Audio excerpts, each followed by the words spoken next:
Hey guys, welcome back to Clownfish TV. This is Neon. I am here with Geeky Sparkles. Hello. And we're going to talk about Hollywood.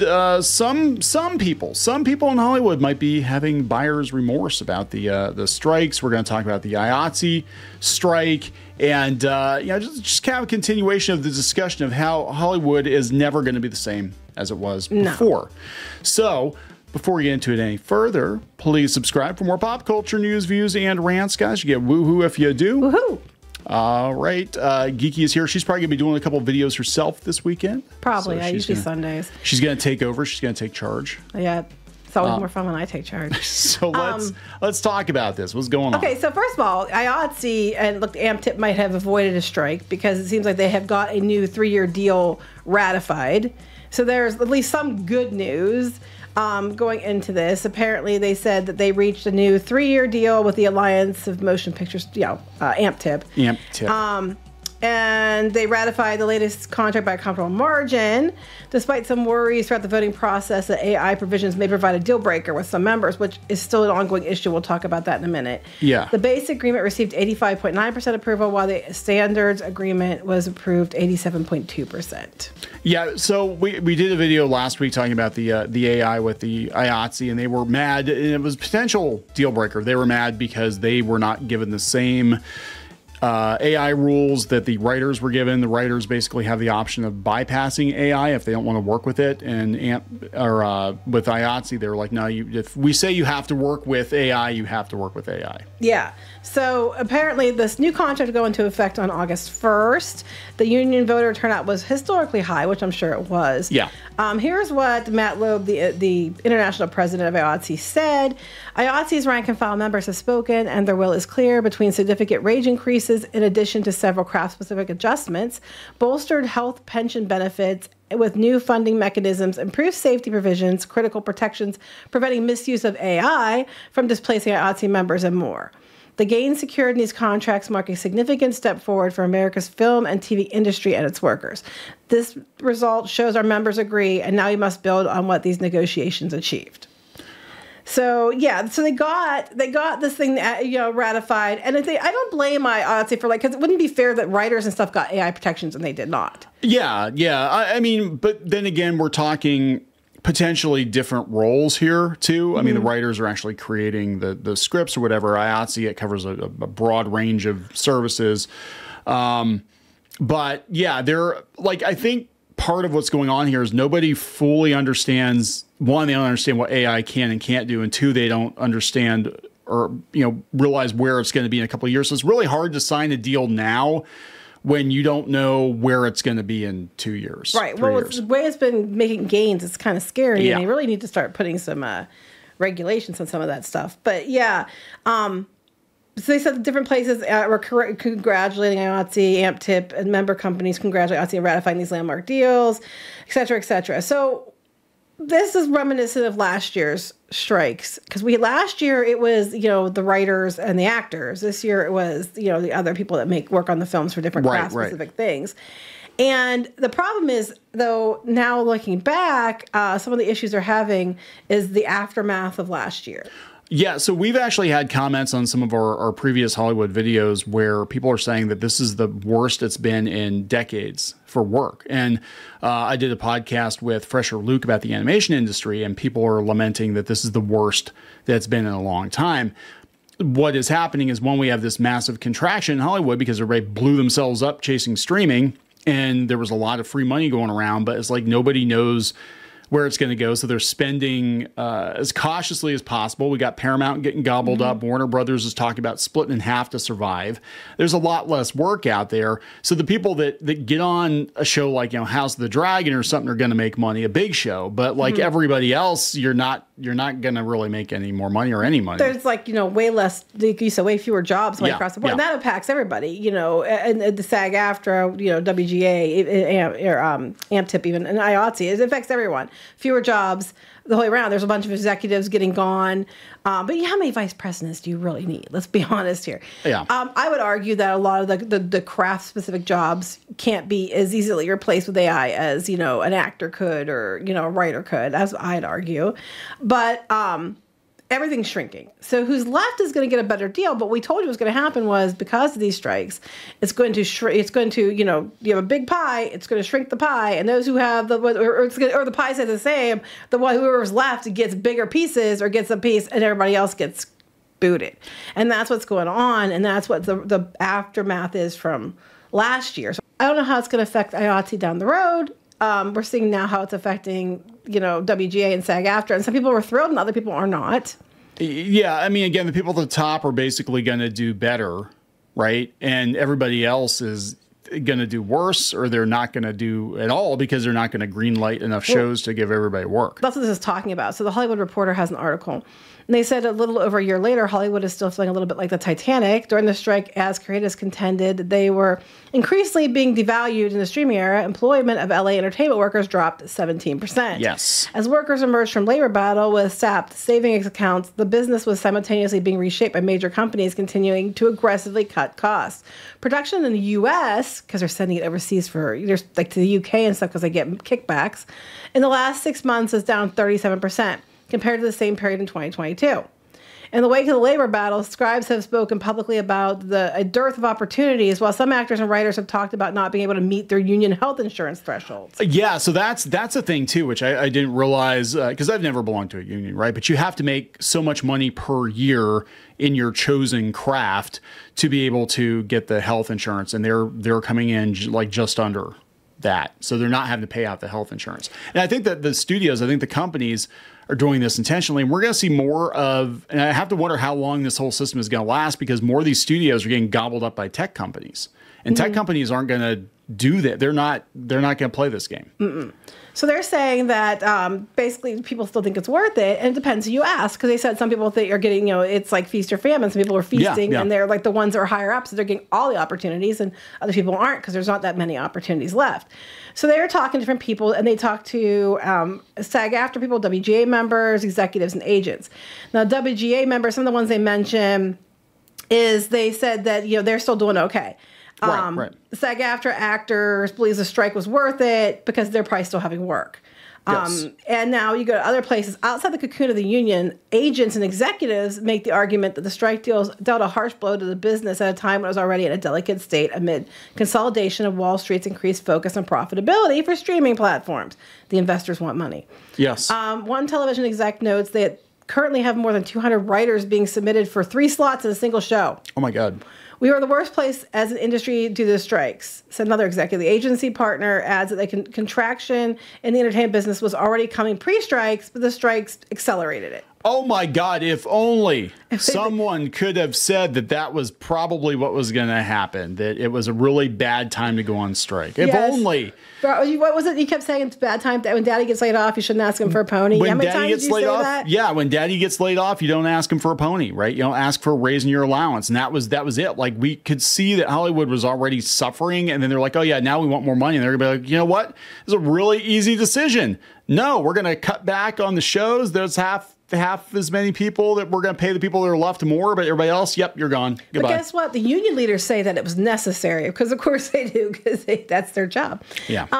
They said WGA West President Meredith Stein says it needed to be done. We were at an existential point in how bad things have gotten over the decades. And so I would do it again. And Duncan Crabtree Ireland has a similar take. Given the same circumstances and given the ability of the companies to make a deal with us that we considered fair without a strike, then yes, absolutely, I would do it again. And I think the outcome that we achieved was absolutely necessary. Well, of course, you're going to say you did it right. You're not going to say, well, no, we done fucked up. They're not going to say that. Yeah, I think this did absolutely accelerate the usage of AI, because the studios were working on implementing AI during the strikes before they had signed any papers. Like, everybody's all freaking out about AI, and the studios are like, well, you know what? We're not going to go through this again. We're not going to have Hollywood grind to a halt again. So they were already using, I guess, AI tools in the writer's room. They got caught using AI on like movie posters and shots and stuff like that for a couple of the movies, because they're like, we need to speed this up. And I think what actually did happen between this and tech workers going on strike is that these corporations decided that they were going to speed things up. They asked whether or not they should, but they're just doing it because they're like, we can't have a strike again. We can't have this happen again. Well, they're talking about different things. Like one of the things that WGA, if you remember, was the writer's room, the minimum size of writer's room. They said it still remains divisive because prior to the strike, mini rooms were seen by the guild as problematic, paying less than traditional rooms, offering fewer weeks of employment. Okay, right. But after the union secured a minimum of 3 writers and 3 writer producers in the rooms, and then 3 to 6 writers total once the show is greenlit, with premium pay, one narrative currently circulating amongst writers is the studios pulled the plug on small rooms altogether, killing jobs. Yes. Yes. Which was going to happen. So here's the thing. Like in looking at where things are at right now, since most television is streaming now because linear TV is dying. Wait. It gets better. I'm sorry to interrupt you, but you want to hear this. The deal we got didn't equal writers getting more of their work in mini rooms. It meant companies won't have mini rooms anymore. What? Oh, shit. Okay, so this actually goes... This is exactly what we said would happen. Oh, hashtag Clownfish was right. Hashtag Clownfish was right. We said the people that are left will get paid more, but there will be a lot fewer of you.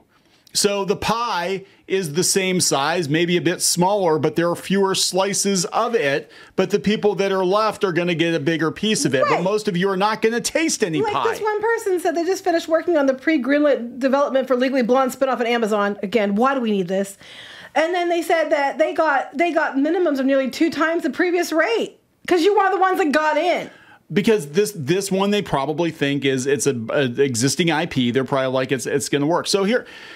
Oh my Sorry, God. I didn't mean to cut you off there before, but I thought you'd want to hear that before you had a statement to make. No, I'm just saying, like, of course this is going to happen. Of course this is going to happen. How they deal with the writer's room situation, but that was one like major sticking point for me because I'm like, you do not need a dozen people to write 8 episodes of a Netflix show.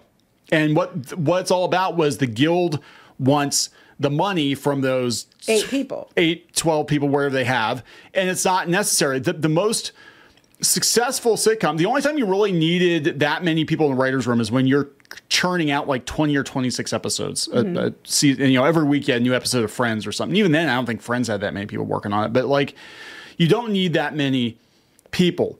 And I think what we're going to see more of is like the showrunner / lead writer thing with a little bit of help to, do some filler episodes, or sometimes, they'll just do like contract. They'll be like, hey, we need a filler episode or whatever. But there aren't a lot of those filler episodes anymore because now they're only getting 8 or 10 episodes a season. Like, that's a season. It's so weird. Like, I'm going back and watching Star Trek Next Generation. I'm like, it was 26 episodes every year, except for like 1 year they had 20 or 22 episodes because they had a strike back then, too. I remember seasons were a lot longer. But now we have Netflix seasons, which is like one season split into 3, and then they're like, oh, we got 3 seasons. That's one season, bitch. Anyway, the actors are also upset because of all the things they're upset about when they're being paid based on the success rate for streaming titles. Remember we said they get bonuses awarded to successful shows? 75% of the proceeds of the bonuses will go to the artists on those shows, while 25% will go to a larger pool of performers that have yet to be specified. Which we said was going to be like, they're going to pay for performance, and you're not going to get to keep it all. And now they're mad because they're not going to get to keep it all. Yeah, like this is not a good deal. And what's going to happen now is you're going to have to compete with, and this came up during the podcast with Fresher Luke on D-Res. You can go find that. But you're going to have to compete with independent content creators that can basically form a studio anywhere and create content that can be produced anywhere. You're competing with Mr. Beast now, who grew on YouTube. Mm-hmm. That's who you're competing against. Right, so you're not, because this is what one person said. LA local board member Kevin McCorkle, who says, instead of us standing up and saying we want revenue share, we got hoodwinked into this provision that if a show has 20% of eyeballs in the first 90 days, then a bonus kicks in.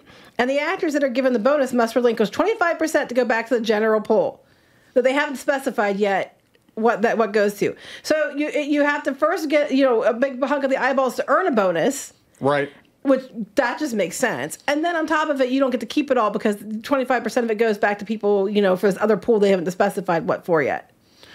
So you're not even getting your full bonus because you have to give it to other people in your union. But, I think, and I said before after that, after this happened, I think we're going to have a lot more people go FICOR, which is where you basically, you pay something to the unions for the right to be able to work. You're paying them mafia so you can work there. That's exactly what it is, though. That's exactly what it is. You were not allowed to work in the studio system in Hollywood unless you paid your dues.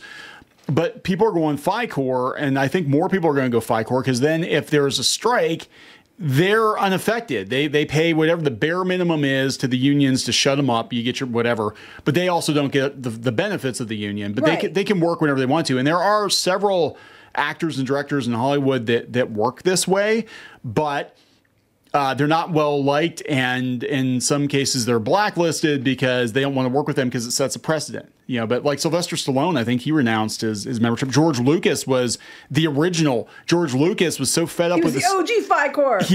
He was so fed up with the studio system in the early 80s that he renounced, and people were like losing their crap. They're like, oh, it's just George Lucas, whatever. It's like, yeah, he did it because he wanted to keep more money in his pocket, and he wanted the ability to go do whatever the hell he wanted to do. But we already know George Lucas does not like Hollywood very much. He never has. It's okay. They can join the club. But then the other thing that was the big thing was the AI issue. Yeah. And they're saying about the agreement to tackle AI is like one of the biggest things. And they said the WGA and employers agreed to bar technology from being able to write or rewrite scripts or generate source material.